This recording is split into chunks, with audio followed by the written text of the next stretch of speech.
Hey, this is Maginoni, and since I have been a little bit busy playing video games and finished a couple, I thought I'd do a review or two. First is PlayStation 4's version of The Evil Within 2. Now, what I can say about this is you can play this game without the first one.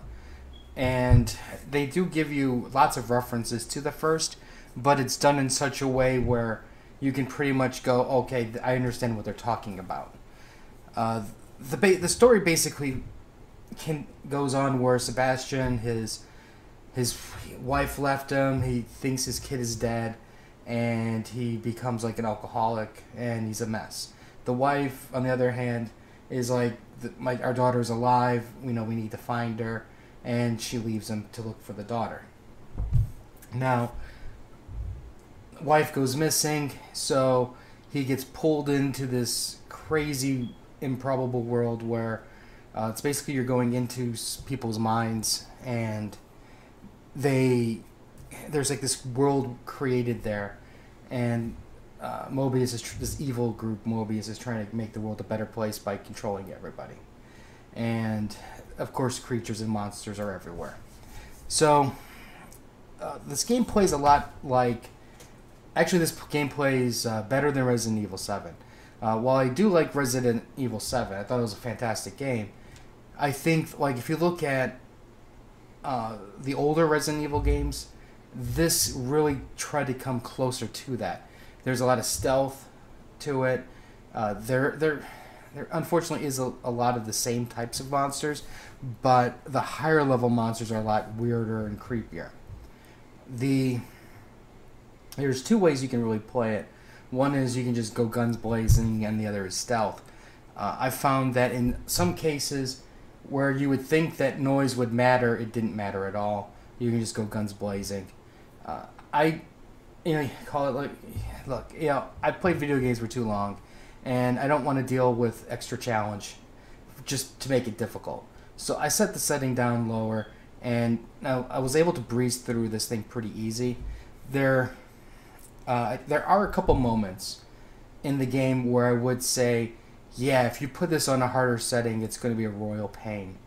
Especially at the end, you have to shoot certain spots on it, and if you don't have a lot of ammo in case you miss, or two, you don't have your combat skill maxed out where you can slow down time, that's going to cause a problem.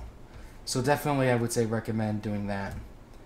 I thought the game had like a decent amount of scares in a sense, in terms of, especially with tension. There's like a ghost that's running through this game, who kind of like you're in a normal setting, and all of a sudden you see things getting colder, and the ghost appears and it's calling your name, and you have to try to escape it. So there's little things like that which are really cool. I understand that this apparently ties into the first game, but at the end, there is a resolution to it, but it's not like a combat situation with it. I mean, if it catches you, you die, but beyond that, it's not like you're facing off, launching as all your ammo at it type thing. The villains I thought were good. They're really crazy, and I thought that, like, there's this one guy, his whole thing is art, and what he does is let's say, for example, he shoots somebody, and then as their blood is spraying everywhere, he takes a picture, it stops time type thing. So, and they're stuck hovering in that situation, dead. And the guy's really twisted. But, I mean, it was interesting. They're unique villains.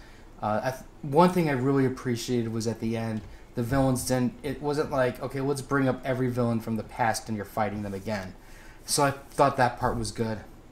The ending, well, gaming being what it is, they set it up for a part 3. But I thought overall the ending was satisfactory, and the graphics were good. Like I said, the combat was good.